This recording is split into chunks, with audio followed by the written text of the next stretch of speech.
ನಮಃ ಶಿವಾಯ. ಎಲ್ಲರಿಗೂ ನಮಸ್ಕಾರ. ಕಾರ್ತಿಕ ಪುರಾಣ 22ನೇ ಅಧ್ಯಾಯಕ್ಕೆ ಸ್ವಾಗತ. ಪುರಂಜಯ ತೀರ್ಥಯಾತ್ರೆಗಳನ್ನು ಮಾಡಿ ಯಾವ ರೀತಿ ವೈಕುಂಠ ತಲುಪಿದ ಎಂಬ ವಿಷಯವನ್ನು ಈ ವಿಡಿಯೋದಲ್ಲಿ ತಿಳಿದುಕೊಳ್ಳೋಣ. ಆದರೆ ಅದಕ್ಕೂ ಮುಂಚೆ ನೀವಿನ್ನೂ ನಮ್ಮ ಚಾನಲನ್ನು ಸಬ್ಸ್ಕ್ರೈಬ್ ಮಾಡಿಕೊಂಡಿಲ್ಲ ಅಂದರೆ ಖಂಡಿತ ಈಗಲೇ ಸಬ್ಸ್ಕ್ರೈಬ್ ಮಾಡ್ಕೊಳ್ಳಿ.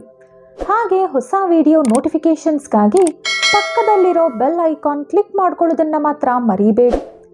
ಜನಕ ಮಹಾರಾಜ ವಸಿಷ್ಠ ಮಹರ್ಷಿಯೊಂದಿಗೆ ಈ ರೀತಿ ಕೇಳುತ್ತಿದ್ದಾನೆ. ಪುರಂಜಯ ಕಾರ್ತಿಕ ವ್ರತ ಮಾಡಿದ. ಹುಣ್ಣಿಮೆಯ ದಿನ ಬೆಳಗಿನ ಜಾವವೇ ನದಿ ಸ್ನಾನ ಮಾಡಿದ. ಅದರ ನಂತರ ಶಕ್ತಿ ಯುಕ್ತಿಗಳನ್ನು ಪಡೆದುಕೊಂಡ. ಧರ್ಮಬಲ ದೈವಬಲದಿಂದ ಪುಣ್ಯವಶಾತ್ ಯುದ್ಧದಲ್ಲಿ ಗೆಲುವು ಸಾಧಿಸಿದ. ಗೆದ್ದ ನಂತರ ಅವನ ನಡವಳಿಕೆ ಪ್ರವರ್ತನೆ ಹೇಗಿತ್ತು, ಅವನು ಏನೇನು ಮಾಡಿದ, ಯಾವ ರೀತಿ ಅವನು ಕಳೆದುಕೊಂಡಿದ್ದ ದೈವಬಲವನ್ನು ಮತ್ತೆ ಗಳಿಸಿಕೊಂಡ ಎಂದು ಕೇಳಿದಾಗ ವಸಿಷ್ಠ ಮಹರ್ಷಿ ಈ ರೀತಿ ಹೇಳಿದರು. ಓ ಜನಕ, ಸಾಮಾನ್ಯವಾಗಿ ಪ್ರಜೆಗಳು ಅವರಿಗೆ ಯಾವುದಾದರೂ ಕಷ್ಟ ಬಂದರೆ ದೇವರಿಗೆ ಹರಕೆ ಹೊತ್ತುಕೊಳ್ಳುತ್ತಾರೆ. ಮುಡಿ ಕೊಡ್ತೀನಿ ಅಂತ, ಕಾಲ್ನಡಿಗೆಯಲ್ಲಿ ದೇವಸ್ಥಾನಕ್ಕೆ ಬರ್ತೀನಿ ಅಂತಲೋ, ಕಾಣಿಕೆ ಹಾಕ್ತೀನಿ ಅಂತಲೋ, ಪ್ರಾಣಿಗಳನ್ನು ಬಲಿ ಕೊಡ್ತೀನಿ ಅಂತಲೋ ಕೆಲ ದಿನಗಳಿಗೆ ಅವರ ಸಮಸ್ಯೆ ಬಗೆಹರಿಯುತ್ತದೆ. ಅದರ ನಂತರ ಜನರು ಅವರು ಕಟ್ಟಿಕೊಂಡಿದ್ದ ಹರಕೆ ತೀರಿಸುತ್ತಾರೆ. ಆದರೆ ಅವರ ನಡವಳಿಕೆಯಲ್ಲಿ ಮಾತ್ರ ಎಂತಹ ಬದಲಾವಣೆ ನಡೆಯುವುದಿಲ್ಲ. ಅವರು ಎಂದಿನಂತೆ ಇರುತ್ತಾರೆ. ಯಾವ ಕಾರಣದಿಂದ, ಅವರ ಯಾವ ದುಷ್ಕೃತ್ಯದಿಂದ ಆ ಸಮಸ್ಯೆ ಬಂತೆಂದು ಮಾತ್ರ ಜನರು ಎಂದೂ ತಿಳಿದುಕೊಳ್ಳುವುದಿಲ್ಲ. ಅದರ ಬಗ್ಗೆ ಯೋಚಿಸುವುದೂ ಇಲ್ಲ. ನಾನು ಈ ಹರಕೆ ಹೊತ್ತುಕೊಂಡೆ, ನನ್ನ ಕೆಲಸ ಆಯಿತು ಅಂತ ಇತರರೊಂದಿಗೆ ಹೇಳಿಕೊಳ್ಳುತ್ತಾರೆ.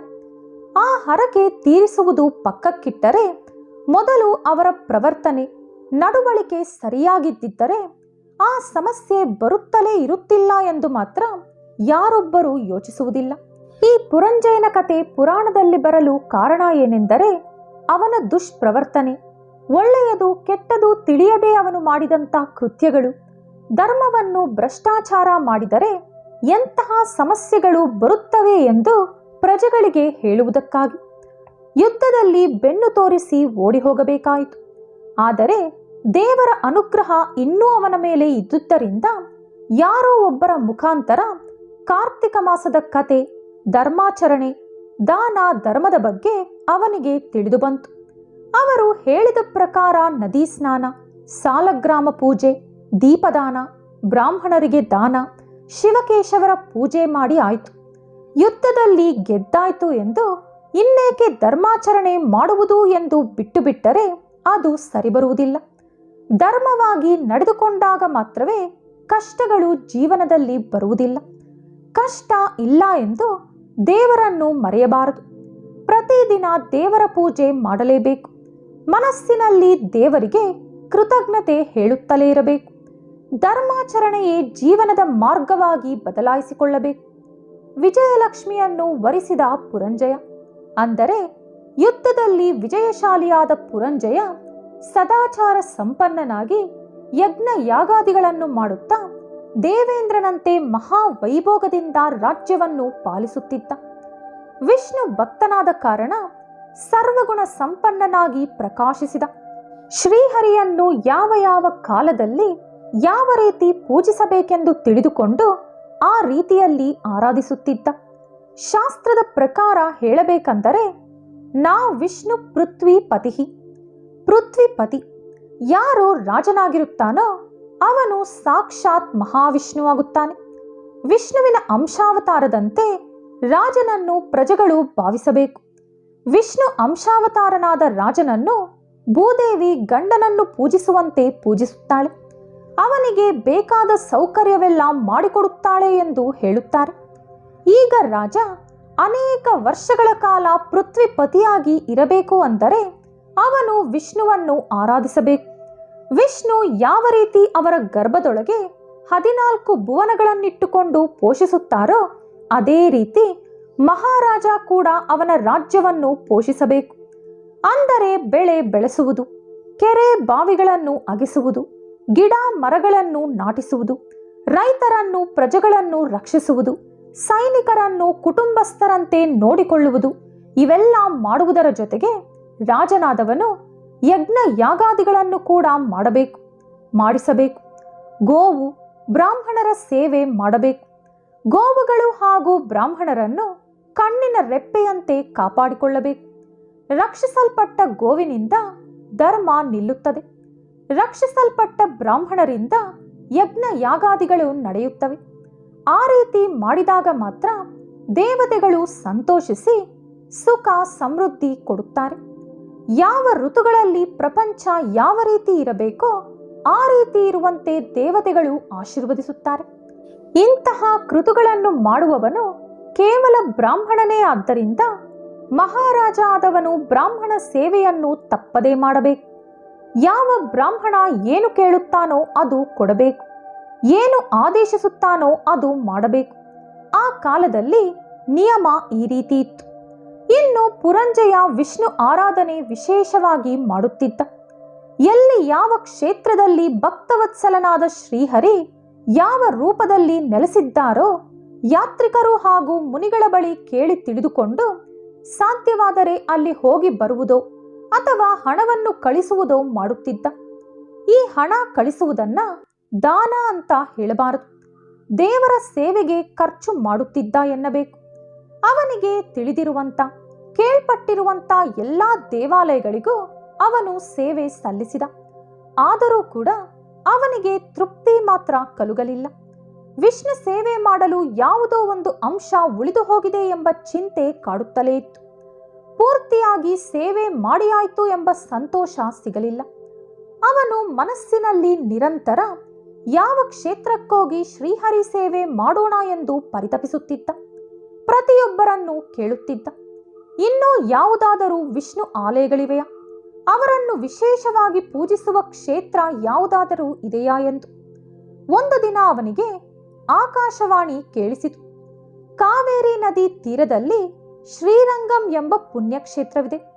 ಅಲ್ಲಿ ಶ್ರೀಹರಿ ಶ್ರೀರಂಗನಾಥ ಎಂಬ ಹೆಸರಿನಲ್ಲಿ ನೆಲೆಸಿದ್ದಾರೆ. ಭಕ್ತಾದಿಗಳ ಮನಸ್ಸಿನಲ್ಲಿರುವ ಕೋರಿಕೆಗಳನ್ನು ತೀರಿಸುತ್ತಿದ್ದಾರೆ. ಭೂಲೋಕ ವೈಕುಂಠವಾದ ಆ ಶ್ರೀಹರಿ ಕ್ಷೇತ್ರಕ್ಕೆ ಹೋಗಿ ಶ್ರೀರಂಗನಾಥನನ್ನು ಪೂಜಿಸು, ನಿನ್ನ ಜನ್ಮ ಪಾವನವಾಗುತ್ತದೆ, ನಿನಗೆ ವಿಷ್ಣುಲೋಕ ಪ್ರಾಪ್ತಿಯಾಗುತ್ತದೆ ಎಂದು ಹೇಳಿತು. ಶ್ರೀರಂಗನಾಥ ಸ್ವಾಮಿಯನ್ನು ಶ್ರೀರಾಮ ಸ್ವತಃ ಅಭಿಷೇಕ ಮಾಡಿ ಪೂಜಿಸುತ್ತಿದ್ದರು. ಅವರೇ ಆ ವಿಗ್ರಹವನ್ನು ನಿತ್ಯ ಆರಾಧಿಸಲು ವಿಭೀಷಣನಿಗೆ ಸಮರ್ಪಿಸಿದ್ದರು. ಆ ವಿಗ್ರಹವನ್ನು ವಿಭೀಷಣ ಲಂಕೆಗೆ ತೆಗೆದುಕೊಂಡು ಹೋಗುವಾಗ ಮಧ್ಯದಲ್ಲಿ ಆ ವಿಗ್ರಹವನ್ನು ಭೂಮಿಯ ಮೇಲಿರಿಸಿ ಸಂಧ್ಯಾ ವಂದನೆ ಮಾಡಲು ಹೋದಾಗ ಶ್ರೀರಂಗನಾಥ ಸ್ವಾಮಿ ಆ ಜಾಗದಿಂದ ಕದಲದೆ ಅಲ್ಲೇ ಉಳಿದುಕೊಂಡರು ಎಂಬ ಗಾದೆ ಶ್ರೀರಂಗಂನಲ್ಲಿ ಹೇಳುತ್ತಾರೆ. ಸಾಮಾನ್ಯವಾಗಿ ದೇವತೆಗಳ ಸ್ವರೂಪ 3 ರೀತಿಯಲ್ಲಿರುತ್ತದೆ. 1 ಸ್ಥಾನಕ ಅಂದರೆ ನಿಂತಿರುವ ರೂಪ, 2 ಆಸೀನ ಅಂದರೆ ಕುಳಿತಿರುವ ರೂಪ, 3 ಶಯನ ಅಂದರೆ ಮಲಗಿರುವ ಸ್ವರೂಪ. ಮೇಲಿನ 2 ರೂಪಗಳಲ್ಲಿ ಎಲ್ಲ ದೇವತೆಗಳು ಕಾಣಿಸುತ್ತಾರೆ. ಆದರೆ 3ನೇದಾದ ಶಯನ ಸ್ವರೂಪದಲ್ಲಿ 99 ಭಾಗದಷ್ಟು ಮಹಾವಿಷ್ಣು ಮಾತ್ರವೇ ಇರುತ್ತಾರೆ.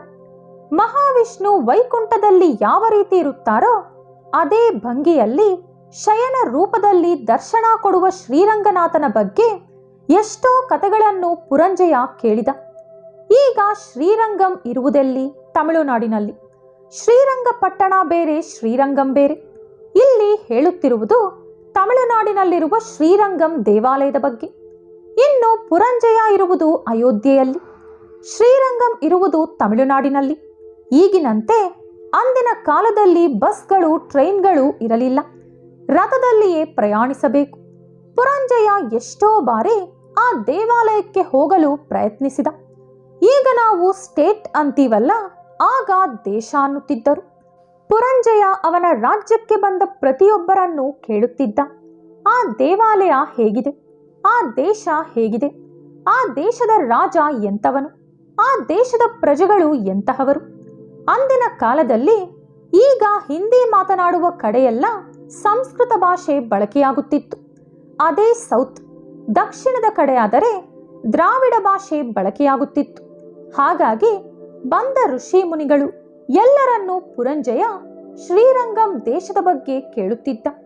ಆ ದೇವರ ದರ್ಶನ ಯಾವಾಗ ಮಾಡುತ್ತೀನೋ ಎಂದು ಪರಿತಪಿಸುತ್ತಿದ್ದ.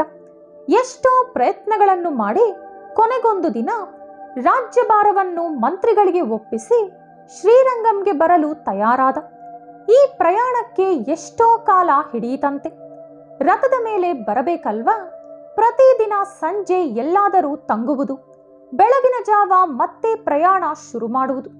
ಹೀಗೆ ದಾರಿಯಲ್ಲಿ ಸಿಗುವಂತ ಚಿಕ್ಕ ಪುಟ್ಟ ದೊಡ್ಡ ಎಲ್ಲ ಆಲಯಗಳ ದರ್ಶನ ಮಾಡುತ್ತಾ ಅವನು ತಂದಿದ್ದಂತ ಎಷ್ಟೋ ಸಂಪತ್ತನ್ನು ಪ್ರತಿ ದೇವಾಲಯದಲ್ಲಿ ಸೇವೆಗಾಗಿ ವಿನಿಯೋಗಿಸುತ್ತಾ ಸಿಗುವ ಎಲ್ಲ ಪುಣ್ಯತೀರ್ಥಗಳಲ್ಲಿ ಸ್ನಾನ ದಾನ ಜಪ ತಪಗಳನ್ನು ಮಾಡುತ್ತಾ ಸಂಧ್ಯಾ ವಂದನೆ ಮಾಡುತ್ತಾ ಒಂದು ಪುಣ್ಯ ದಿನದಂದು ಕಾವೇರಿ ನದಿ ತೀರದ ಹತ್ತಿರ ತಲುಪಿದ. ಕಾವೇರಿ ನದಿ ತೀರ ಅಂದರೆ ಎರಡು ನದಿಗಳ ಸಂಗಮ ಸ್ಥಾನದಂತೆ, ಒಂದು ದ್ವೀಪದಂತೆ ಕಾಣಿಸುತ್ತದೆ. ಆ ದ್ವೀಪದಲ್ಲಿ ಕಾವೇಟ್ ರಂಗ ಅಥವಾ ಕಾವೇಟ್ ರಾಯ ಎಂದು ರಂಗನಾಥ ಸ್ವಾಮಿಯನ್ನು ಕರೆಯುತ್ತಾರೆ. ಆ ಕಾವೇರಿ ನದಿ ನೀರಿನಿಂದಲೇ ಪ್ರತಿ ದಿವಸ ರಂಗನಾಥನಿಗೆ ಅಭಿಷೇಕ ಮಾಡುತ್ತಾರೆ. ಬೆಳಗಿನ ಜಾವ ಒಂದು ಆನೆ ಬಂದು ನದಿಯಿಂದ ನೀರು ತೆಗೆದುಕೊಂಡು ಹೋಗಿ ಅರ್ಚಕರಿಗೆ ಕೊಟ್ಟರೆ ಆ ನೀರಿನಿಂದ ಅವರು ಪ್ರತಿದಿನ ದೇವರಿಗೆ ಅಭಿಷೇಕ ಮಾಡುತ್ತಾರೆ. ಕಾವೇರಿ ನದಿಯನ್ನು ವಿರಜಾ ನದಿ ಅಂತಲೂ ಕರೆಯುತ್ತಾರೆ. ಭೂಲೋಕದಲ್ಲಿರುವಂತ ಕಾವೇರಿ ನದಿ ಮೇಲಿನ ಲೋಕದಲ್ಲಿ ಹರಿಯುವಂತ ಗಂಗಾ ನದಿಯೊಂದಿಗೆ ಸಮಾನ ಎಂದು ಹೇಳುತ್ತಾರೆ. ಆ ನೀರಿನಿಂದ ಮಾಡುವ ಅಭಿಷೇಕವೇ ರಂಗನಾಥನಿಗೆ ಅತಿ ಪ್ರೀತಿಕರವಾದುದು ಎಂದು ತಿಳಿದುಕೊಂಡ ಪುರಂಜಯ ಆ ನದಿಯೊಳಗೆ ಸ್ನಾನ ಮಾಡಿ ಅಲ್ಲಿಯೇ ಸಂಧ್ಯಾವಂದನೆ ಮಾಡಿ ಅಲ್ಲೇ ಅವನ ಪಿತೃ ದೇವತೆಗಳಿಗೆ ತರ್ಪಣ ಬಿಟ್ಟು ಸೂರ್ಯದೇವರಿಗೆ ಆರ್ಘ್ಯ ಸಮರ್ಪಿಸಿದ. ಪುರಂಜಯನ ಅದೃಷ್ಟ ಹೇಗಿತ್ತು ಅಂದರೆ ಅವನು ಅಲ್ಲಿಗೆ ತಲುಪಿದ ಸಮಯ ಕಾರ್ತಿಕ ಮಾಸ ಶುರುವಾಗಿತ್ತು. ಕಾರ್ತಿಕ ಮಾಸದಲ್ಲಿ ಕಾವೇರಿ ಸ್ನಾನ ತುಂಬಾ ಅದ್ಭುತ ಅಮೋಘವಾದ ಫಲ ಕೊಡುತ್ತದೆ ಎಂದು ಹೇಳುತ್ತಾರೆ. ಈತ ಕೂಡ ಅದೇ ಸಮಯಕ್ಕೆ ಅಲ್ಲಿ ಹೋಗಿದ್ದ ಕಾರಣ ಅಲ್ಲೇ ಒಂದು ತಿಂಗಳ ಕಾಲ ಅಂದರೆ ಕಾರ್ತಿಕ ಮಾಸ ಮುಗಿಯುವವರೆಗೂ ಅಲ್ಲೇ ತಂಗಿದ್ದು ಕಾರ್ತಿಕ ಮಾಸದ ಎಲ್ಲಾ ವಿಧಿಗಳನ್ನು ಪೂರ್ಣಗೊಳಿಸಿ ತಿಂಗಳ ಕಾಲ ನದಿ ಸ್ನಾನ, ದೇವರ ದರ್ಶನ, ಜಪ ತಪ ದಾನ ಹೋಮ ಯಜ್ಞಗಳನ್ನು ಮಾಡಿ ತಿಂಗಳ ನಂತರ ಮತ್ತೆ ಅಯೋಧ್ಯೆಗೆ ಹಿಂದಿರುಗಿ ಹೋದ. ಪುರಂಜಯ ಪ್ರತಿನಿತ್ಯ ಶ್ರೀರಂಗ, ವಾಸುದೇವ, ಶ್ರೀಹರಿ, ಲಕ್ಷ್ಮೀ ವಲ್ಲಭ, ಆಪದೋದ್ಧಾರಕ, ಶ್ರೀರಂಗನಾಥ ಎನ್ನುತ್ತಾ ನಿರಂತರ ಹರಿಯನ್ನು ಧ್ಯಾನಿಸುತ್ತಾ ಮಂತ್ರಿಗಳು ಹಾಗೂ ಸಾಮಂತರಾಜರೊಂದಿಗೆ ಸೇರಿ ರಾಜ್ಯವನ್ನು ಅದ್ಭುತವಾಗಿ ಪಾಲಿಸಿ ಕ್ರಮೇಣ ವೈರಾಗ್ಯವನ್ನು ಪಡೆದ. ಪುರಂಜಯ ಪ್ರತಿ ವರ್ಷ ಕಾವೇರಿ ನದಿ ಸ್ನಾನ ಹಾಗೂ ರಂಗನಾಥನ ದರ್ಶನಕ್ಕಾಗಿ ಹೋಗುತ್ತಿದ್ದನಂತೆ. ಹೋಗುವುದಕ್ಕೆ 2 ತಿಂಗಳು, ಬರುವುದಕ್ಕೆ 2 ತಿಂಗಳು, ಅಲ್ಲಿ 1 ತಿಂಗಳು ತಂಗಲು, ಹೀಗೆ ವರ್ಷದಲ್ಲಿ 5 ತಿಂಗಳ ಕಾಲವನ್ನು ಶ್ರೀರಂಗ ಯಾತ್ರೆಯಲ್ಲೇ ಕಳೆಯುತ್ತಿದ್ದನಂತೆ. ಇದೇ ರೀತಿ ಅನೇಕ ವರ್ಷಗಳು ಯಾತ್ರೆ ಮಾಡಿದ ನಂತರ ಅವನಿಗೂ ವೃದ್ಧಾಪ್ಯ ಬಂತು. ಅದರ ನಂತರ ವೈರಾಗ್ಯ ಶುರುವಾಯಿತು. ನಿರಂತರ ಹರಿನಾಮ ಸ್ಮರಣೆಯಲ್ಲೇ ಕಾಲ ಕಳೆಯುತ್ತಿದ್ದ. ಮಗನಿಗೆ ಪಟ್ಟಾಭಿಷೇಕ ಮಾಡಿ ಪುತ್ರ ಪೌತ್ರಾದಿಗಳ ಮೇಲಿನ ಮಮಕಾರವನ್ನು ಕಿತ್ತು ಹಾಕಿದ. ಅಂದರೆ ಮಗನಿಗೆ ಪಟ್ಟಾಭಿಷೇಕ ಮಾಡಿದ ನಂತರ ಇನ್ನು ರಾಜ್ಯದಲ್ಲಿ ಅವನು ಇರಲಿಲ್ಲ. ಈಗಿನ ಕಾಲದವರಂತೆ ಮೊಮ್ಮಕ್ಕಳನ್ನು ನೋಡಬೇಕು, ಮೊಮ್ಮಕ್ಕಳ ಮದುವೆ ಮಾಡಬೇಕು, ಮಗ ನನ್ನ ಆಸ್ತಿ ಏನು ಮಾಡುತ್ತಾನೋ, ಸೊಸೆ ನನ್ನ ಮಗನನ್ನು ನನ್ನಿಂದ ಕಿತ್ತುಕೊಳ್ಳುತ್ತಾಳೇನೋ, ಅಳಿಯ ಮಗಳ ಮಾತು ಕೇಳುತ್ತಾನೋ ಇಲ್ಲವೋ, ಇಂತಹ ಆಲೋಚನೆಗಳೇನೂ ಇಟ್ಟುಕೊಳ್ಳದೆ ಮಾನವರ ಸಹಜ ಆಲೋಚನೆಗಳನ್ನು ಮನಸ್ಸಿನಿಂದ ಕಿತ್ತೆಸೆದ. ಶ್ರೀಹರಿಯೇ ಎಲ್ಲವೂ ಎಂದು ಭಾವಿಸಿ ವಾನಪ್ರಸ್ಥಕ್ಕೆ ಸ್ವಾಗತ ಕೋರಿದ. ವಾನಪ್ರಸ್ಥ ಅಂದರೆ ರಾಜ್ಯವನ್ನು, ಆಸ್ತಿಯನ್ನು ಹೆಂಡತಿ ಮಕ್ಕಳಿಗೆ ಒಪ್ಪಿಸಿ ಅವರು ಕಾಡಿಗೆ ಹೋಗಿ ತಪಸ್ಸಿನಲ್ಲೇ ಕಳೆಯುವುದು. ಅಂದಿನ ಕಾಲದಲ್ಲಿ ಹೆಂಡತಿ ಕೂಡ ಗಂಡನ ಹಿಂದೆಯೇ ಬರುತ್ತಾ ಅವರಿಗೆ ಕೊಟ್ಟಂತ ಆಸ್ತಿಯನ್ನು ಕೂಡ ಮಕ್ಕಳಿಗೋ ಪ್ರಜೆಗಳಿಗೋ ಕೊಟ್ಟು ಬಿಡುತ್ತಿದ್ದರು. ಯಾವಾಗ ದೇವರು ಕರೆದುಕೊಳ್ಳುತ್ತಾನೋ ಆಗ ದೇವರ ಪಾದ ಸೇರುತ್ತಿದ್ದರು. ರಾಜರಾದರೆ ಅವರ ಜೊತೆಯೇ ಕೆಲ ಮಂತ್ರಿಗಳು, ಆಪ್ತರು ಕೂಡ ಇದ್ದು ಬಿಡುತ್ತಿದ್ದರು. ರಾಜ ಅಥವಾ ರಾಣಿ ಮೃತಪಟ್ಟಾಗ ಅವರ ಮೂಲಕವೇ ಮಕ್ಕಳಿಗೆ ವಿಷಯ ತಿಳಿದು ಅಂತ್ಯ ಸಂಸ್ಕಾರ ಮಾಡುತ್ತಿದ್ದರು.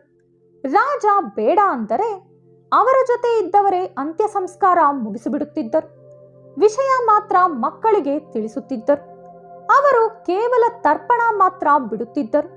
ಕೆಲವರು ಇಚ್ಛಾ ಮರಣ ಕೂಡ ಪಡೆಯುತ್ತಿದ್ದರು. ಆ ಕಾಲದಲ್ಲಿ ಹಾಗಿತ್ತು. ಮತ್ತೆ ಪುರಂಜಯ ವಾನಪ್ರಸ್ಥ ಸ್ವೀಕರಿಸಿ ಮತ್ತೆ ಕಾವೇರಿ ನದಿ ತೀರಕ್ಕೆ ಹೊರಟು ಹೋಗಿ ಪ್ರತಿದಿನ ರಂಗನಾಥನನ್ನು ಪೂಜಿಸುತ್ತಾ ಶರೀರವನ್ನು ತೊರೆದು ವೈಕುಂಠವನ್ನು ತಲುಪಿದ. ಇಲ್ಲಿಗೆ 22ನೇ ಅಧ್ಯಾಯ ಸಮಾಪ್ತಿ. ನಾಳೆ 23ನೇ ಅಧ್ಯಾಯದೊಂದಿಗೆ ಪುನಃ ಭೇಟಿಯಾಗೋಣ. ಈ ವಿಡಿಯೋ ನಿಮಗಿಷ್ಟವಾದಲ್ಲಿ ಲೈಕ್ ಹಾಗೂ ಶೇರ್ ಮಾಡಿ. ಇಂತಹ ಹೆಚ್ಚಿನ ಪುರಾಣಗಳಿಗಾಗಿ ತಪ್ಪದೇ ನಮ್ಮ ಚಾನೆಲ್ ಅನ್ನು ಸಬ್ಸ್ಕ್ರೈಬ್ ಮಾಡಿಕೊಳ್ಳಿ. ಮತ್ತೊಂದು ಕುತೂಹಲಕಾರಿ ಮಾಹಿತಿಯೊಂದಿಗೆ ಪುನಃ ಭೇಟಿಯಾಗೋಣ. ಧನ್ಯವಾದಗಳು.